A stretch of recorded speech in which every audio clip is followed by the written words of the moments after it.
Yeah, what's up? Billy Saveco here. We're here with another TBT. That's right, Throwback Thursday. We got a special guest today, Vanessa Fraser, Bowerman Babe. How you doing, Vanessa? Doing well, thanks. How are you? Awesome. Great day to be great and get to talk to you. It's a great day.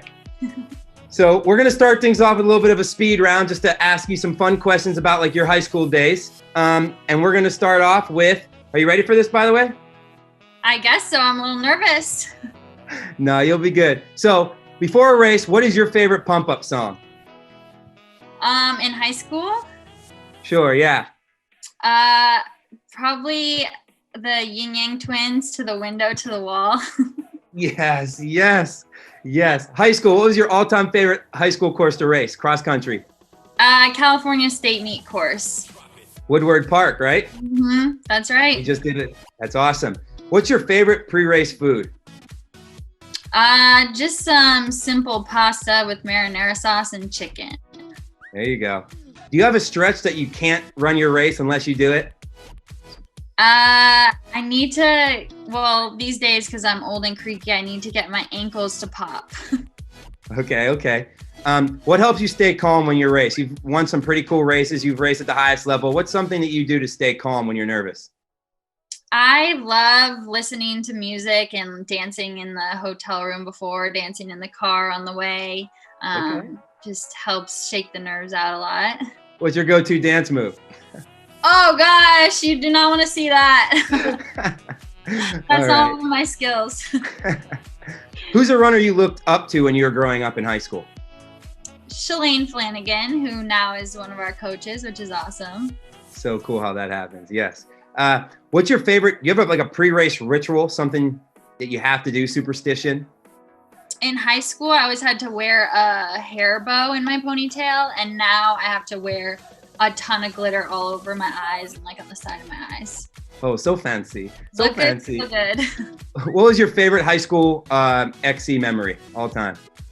Probably when my first state title, Division 4 in 2011, my junior year.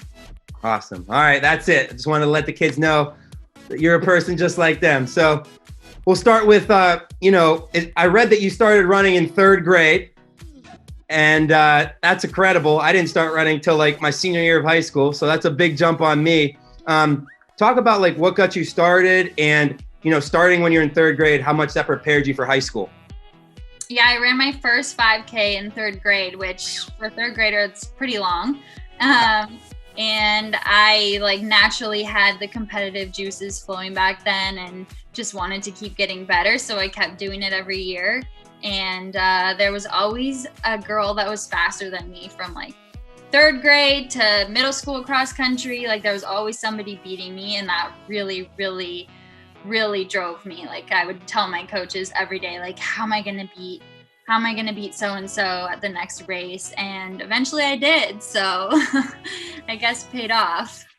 Awesome. Do you think that was a big advantage, like understanding the sport going into ninth grade? Do you think that a lot of kids I talked to, or even the pros I talked to, were like, yeah, I was running 2 miles if I was lucky freshman year. Did that help you going into that freshman year, having all that experience, even though you were young? Yeah, I think so. I mean, I had somewhat of a base and a foundation of running. Obviously, I wasn't running a ton of mileage in elementary school and middle school, but a decent amount to where my body was prepared. And then also, I think just the mentality of, like I said, always kind of being an underdog, always having someone that was faster than me in elementary school, middle school, that really prepared me to be in a competitive high school environment, even in college, of like, okay, even if you're not the fastest, you can keep working hard and you can eventually reach your goals. Yeah. So it looks like in 2009 was your freshman year of high school for cross country. You did 1922 as your first race that I saw that was recorded. You came all the way down to run a lot faster than that, 1740s, 1730s almost by the end of your high school career. Talk about that very first ever race in high school. I wish I could say I remember that, but I don't remember it at all. I think just in general, though, my memories of freshman year was, just getting exposed to high school level competition, and there were twin girls on my high school team who were seniors and kind of the leaders, and I really looked up to them. So yeah, just like having people in the sport who were older that I was following as a little freshman and didn't know what I was doing, but definitely started to gain traction and momentum, and saw myself getting faster as the season progressed, and then even, you know, by the next year saw a lot of improvement. Yeah, so it's always good to have someone to kind of like tuck in behind and just let them show you the way. So that's a very important thing that I learned through my running career. Freshman year, you took 11th. Sophomore year, you moved up to 4th at the state meet. So that's really cool. Talk about what was the difference from freshman year to sophomore year. Just experience, yeah, and knowing what to expect. Your first state meet as a freshman, for me, was extremely overwhelming. And I had no idea like where I was going to stack up with anyone. And I was honestly really surprised to get 11th, but it also, I left feeling really motivated because I was one spot away from being, you know, that top 10 all state podium, getting a medal. So I was like, I got to come back next year and make it in the top 10. And then when I was 4th, my sophomore year, the winner of that race that year was Cami Chappis, who ended up being my college teammate at Stanford, and she had gotten 4th the previous year, I think. So then when I saw that, I was like, okay, I'm 4th this year, and if she was 4th the year before and went to 1st, that means that I'm going to jump to 1st the next year, and I did end up doing that. That's exactly what I was going to say. That's exactly what happened. So do you think that was experience? Do you think that was just, you know, you always said you were always chasing someone. You finally won the state meet. What was that feeling like? And talk about that. It was such an incredible feeling. It was, you know, a goal that I had set for myself basically the year before when I'd gotten 4th. And so, you know, I think anybody can relate to when you reach a goal that's been in your mind for that long, for a year or even longer. It's such a gratifying feeling to finally cross the finish line and realize that you've done it. And it also meant a lot to me because my goal had always been to run cross country and track at Stanford. And Cami was a year older than me. And so my junior year, she was a senior and she had already committed to Stanford. So it meant a lot to me to be racing her because I was like, okay, she's going to Stanford. And so if I beat her, that means that I could probably go to Stanford too.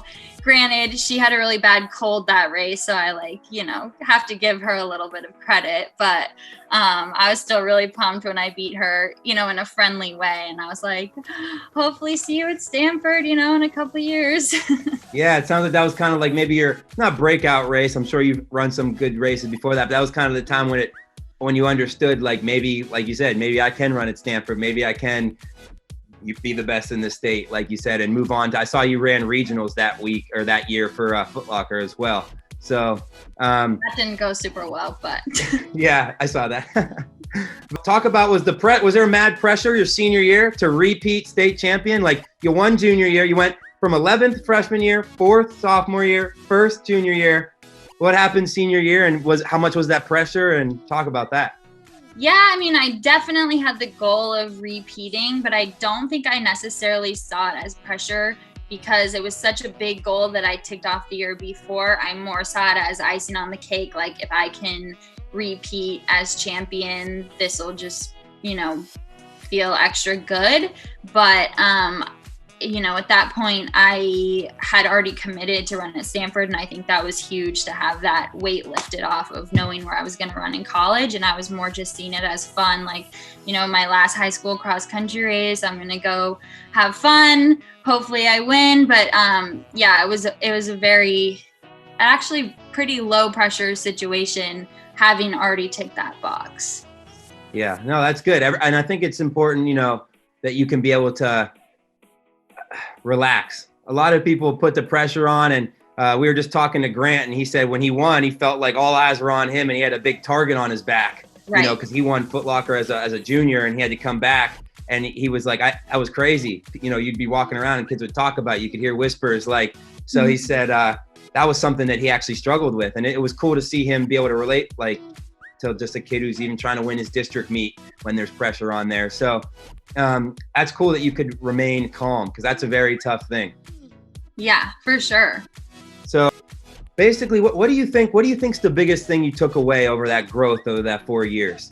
You know, you became a little kid that was just running to be like dad, or to make Stanford, or to beat that number one girl. And then you went to the top where you were beating all those good girls, and you got to Stanford. You completed your dream, as you would say. You know, what did you learn the most during that time? And what's something you could tell yourself if you were to go back to tell your freshman self something just to help them? Yeah, I mean, I think the biggest thing is that I really learned the power of goal setting and, staying committed to a goal and putting in the hard work to achieve a goal. And I guess maybe I didn't necessarily learn that because I just kind of committed to trying to do that. But it was cool to see that develop over the 4 years and to really see myself commit to a goal that, those were big and scary goals that if you had asked me my freshman year of high school, like, do you think you're going to win state one day? Like, do you really think you're going to run cross country at Stanford? I probably would have been like, well, I don't know why me. Like, I have no idea. But the fact that I was like, well, whatever, I'm going to, commit to that and try to make it happen anyways, I think was huge. And I think the other thing that I took away was that, obviously I had great accomplishments in high school. I, ran at Stanford, so I was solid, but I wasn't necessarily what I would consider like a superstar high school runner. And, I think just sometimes I would compare myself a lot to, athletes who were winning NXN and I wasn't even there. And I'm like, okay, well, what am I doing? And I think I would go back and tell myself, like, that's okay. That doesn't necessarily dictate what you're going to be able to accomplish in college. It doesn't necessarily dictate what you're going to do after college. And just knowing that everybody has a different journey and a different path. And that, even if you're not the top in the country, that doesn't mean that you don't have a lot of big things coming ahead of you. Perfect. That's exactly why we're doing it. Exactly. And that's awesome. That's a good thing. Like you said, you were great in your state, which is a huge state, but you weren't, finishing first at Foot Locker or at Nike Cross Nationals or any of that. So it goes to show that your persistence and your perseverance of the years, staying with it every single year brought you on to bigger and better things every time. And now people would say you're with one of the best clubs in the whole entire country or world with the Bowerman Track Club. So it all pays off if you just stick with it and work hard, huh? Put your mind to it. For sure, yeah. Thank you so much for your time. I appreciate it. No problem. Thanks, Billy. Yeet! Another TBT in the books. Thank you so very much, Miss Vanessa Fraser. That was incredible. I love how it was different than anyone else we've heard from so far. But that's the whole point. Just remember, guys, everyone runs their own path, everyone their own journey to greatness. So remember, don't compare yourself to anyone else. Set goals, stay consistent, and go get them. Only you can run your path to greatness. All right, guys, have a great weekend. We'll see you next Thursday. Bye.